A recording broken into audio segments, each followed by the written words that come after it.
So the ET6 ran for about an hour on the first tank of fuel, and it's been almost an hour, but I need to go do something else today, so I have stopped it early, and I got out the RPM meter.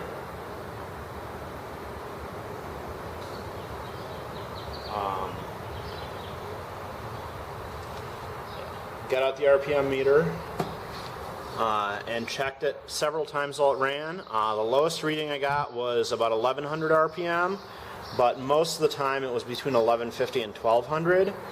And if I remember correctly, the ET6 ran about 1250 or 1300 before, so the new governor spring is about 100 RPM slower, so maybe we'll try taking it out and cutting it a bit shorter and see if we can slow down a little bit more. But the new governor spring we found did work, and it did slow down, and maybe we'll see how slow we can get it to go.